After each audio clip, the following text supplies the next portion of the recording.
We're delving into a realm so dark and twisted, it makes even the most mundane aspects of your existence seem like heavenly blessings. Just the mere thought of receiving a parking ticket will feel like a sigh of relief after we journey through the halls of history, unearthing some of the most heinous punishments ever conceived by the human mind. So strap in and steel yourself, because we're about to navigate the murky depths of brutal punishments that make the finality of the death penalty seem like a merciful escape. Let's traverse back in time, all the way to the ancient era of 850 BCE. Welcome to the land of Assyria, a civilization known for its brutality and laws, a place where mercy was a foreign concept. Here we'll introduce you to a certain ruler whose gruesome tactics would make even the most hardened criminal shudder. Meet Ashurnasirpal II, a man whose reign was marked by terror and torment. This was not a leader who showed mercy or leniency, rather, he had a particular fondness for a very specific form of punishment, a method that involved the peeling of human skin. Envision, if you dare, the horrifying scenario of being slowly skinned alive. The excruciating agony, as each layer of your skin is meticulously peeled away like a human banana peel, leaving your raw flesh exposed to the elements. This grotesque method of punishment is known as flaying, a term which in itself sends a shiver down the spine. The torturers, skilled in this horrifying art, would delicately carve away skin from various parts of the body, the legs, the thighs, and even the buttocks. They would exercise extreme dexterity, making certain to veer away from the vital organs so as to prolong the torment and delay the sweet release of death. The victim's suffering was paramount, and the torturers were adept at ensuring it lasted as long as possible. If, under the merciless hands of these torturers, the victim divulged the information they were seeking, or admitted to their supposed wrongdoings, they could be released. But the chances of survival following this horrific ordeal were slim to none. Most victims were plagued by severe infections, an inevitable consequence of this sickening method of torture.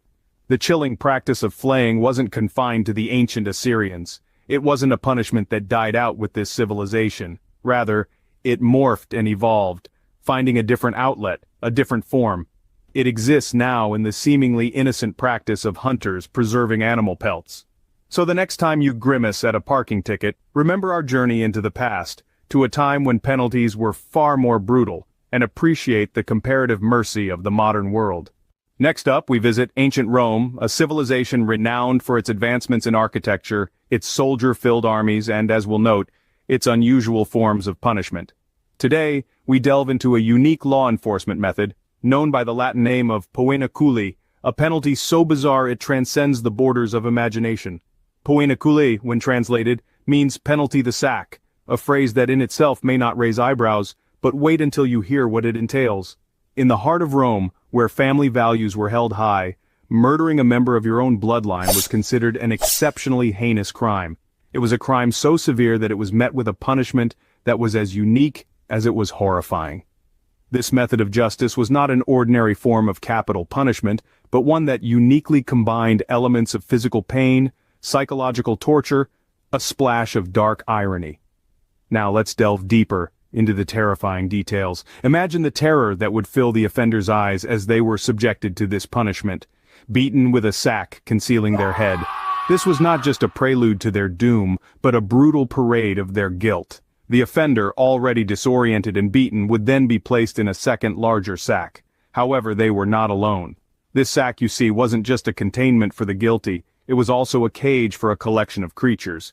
These forlorn beasts were forced into the sack with the guilty party. No, contrary to what you might hope, these were not the cuddly sort of pets one might keep for companionship. Rather, they were a rooster, a dog, and a monkey. And on occasions when fate was particularly unkind, a venomous snake would be included in this bizarre mix. Once all the unwilling participants were cooped up inside the sack, it would be securely fastened and the real horror would begin. The entire sack, guilty man and terrified animals alike, would be thrown into a river. One might assume that the water would be the perpetrator's ultimate demise, and while it was true that drowning was part of the punishment, there was another, more gruesome layer to this unfortunate end. As the sack filled water, the animals in their panic would thrash and claw, ripping into anything that came in their path, including the criminal. Thus, the drowning man would not just be fighting for breath, but also fending off the frenzied attacks of the frightened animals. An end as brutal as the crime that warranted it. The sack and its inhabitants would sink, their fates sealed, the river would claim them, and the chorus of their screams would be silenced forever. Why all this? Why such an elaborate method for a heinous crime? The answer, it seems, remains as elusive as the logic behind the punishment itself. I really don't know, man. Nothing beats the method used by the ancient Persians. This method, a form of inhumane torture, is something so unique and visceral that it's etched its place in history. If you've had the chance to watch our previously released video talking about this particular method, you'll understand why it's so unforgettable. Trust me when I tell you, it's more than worth it. Now let's delve deeper into this method, aptly called the boats. Picture it vividly. A man, not just any man, but a prisoner of war, a criminal, or an enemy of the state, is forced into a boat. He is ensnared in a position where his hands, feet, and head are visible, vulnerable. A second boat, identical to the first, is then placed atop the first, creating a kind of human sandwich. Then comes the honey, a sweet golden liquid that has been treasured since antiquity. But in this scenario, it transforms into an instrument of torture. The boats and the victim are drenched in honey, not sparing any exposed area. Taking the horrific process a step further, the victim is force-fed even more honey, along with milk. This isn't for his gastronomic pleasure, but rather a sinister plot to exacerbate his suffering. The honey and milk are meant to disrupt his digestive system, causing the victim to have uncontrollable diarrhea. This unfortunate condition acts as a beacon for more insects and maggots, luring them towards the helpless victim. The boat, carrying our hapless victim, is pushed out into a lake. The scorching sun on a hot day makes the honey even more irresistible to the bugs and other creatures. The insects, drawn to the sweet, sticky scent of honey, descend in droves to feast on the victim. This begins a slow, torturous process where the victim is eaten alive bit by the insects and maggots. Every single bite, every sting is felt in excruciating detail, amplified by the isolation and the burning heat of the sun. The victim is left to endure this indescribable agony, a slow descent into death that seems like eternity. The boats, a method so sickening it's hard to imagine a time where such practices were commonplace.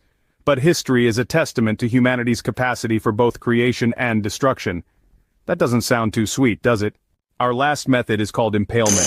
This sick method was used in ancient Mesopotamia to punish hated criminals. Check this out. A large sharp stake is taken and inserted up the backside of the victim and pushed forward until it emerges through the mouth, almost always causing fatality. This method served as a message as the stake was planted into the ground.